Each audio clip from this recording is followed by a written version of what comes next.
Come, my head's free at last, said Alice in a tone of delight, which changed into alarm in another moment, when she found that her shoulders were nowhere to be found.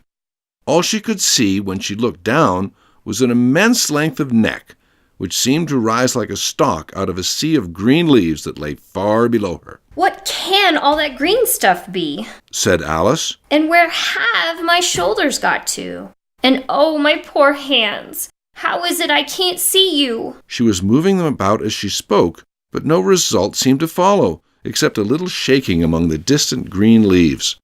As there seemed to be no chance of getting her hands up to her head, she tried to get her head down to them, and was delighted to find that her neck would bend about easily in any direction, like a serpent. She had just succeeded in curving it down into a graceful zigzag, and was going to dive in among the leaves, which she found to be nothing but the tops of the trees under which she had been wandering, when a sharp hiss made her draw back in a hurry. A large pigeon had flown into her face, and was beating her violently with his wings. "Serpent!" screamed the pigeon. I'm not a serpent, said Alice indignantly. Let me alone. "Serpent, I say again," repeated the pigeon, but in a more subdued tone, and added with a kind of sob, "I've tried every way, and nothing seems to suit them." I haven't the least idea what you're talking about, said Alice. "I've tried the roots of trees, I've tried banks, and I've tried edges," the pigeon went on, without attending to her. "but those serpents, there's no pleasing 'em." Alice was more and more puzzled, but she thought there was no use in saying anything more till the pigeon had finished. "As if it wasn't trouble enough hatching the eggs," said the pigeon. "I must be on the lookout for serpents night and day. Why, I haven't had a wink of sleep these 3 weeks." I'm very sorry you've been annoyed, said Alice, who was beginning to see its meaning. "And just as I'd taken the highest tree in the wood," continued the pigeon, raising his voice to a shriek. "and just as I was thinking I should be 3 of them at last, they must needs come wriggling down from the sky. A serpent!" But I'm not a serpent, I tell you. Said Alice. "Well,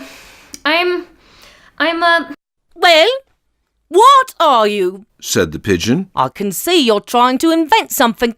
I'm a little girl, said Alice rather doubtfully, as she remembered the number of changes she had gone through that day. "A likely story indeed," said the pigeon in a tone of the deepest contempt. "I've seen a good many little girls in my time, but never one with such a neck as that. No, you're a serpent, and there's no use denying it. I suppose you'll be telling me next that you've never tasted an egg." I have tasted eggs, certainly, said Alice, who was a very truthful child. But little girls eat eggs quite as much as serpents do, you know.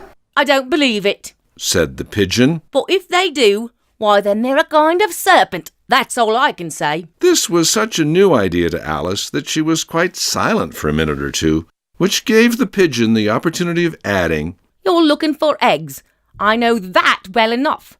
And what does it matter to me whether you're a little girl or a serpent?" It matters a good deal to me, said Alice hastily. But I'm not looking for eggs, as it happens. And if I was, I shouldn't want yours. I don't like them raw. "Well, be off then," said the pigeon in a sulky tone, as it settled down again into its nest.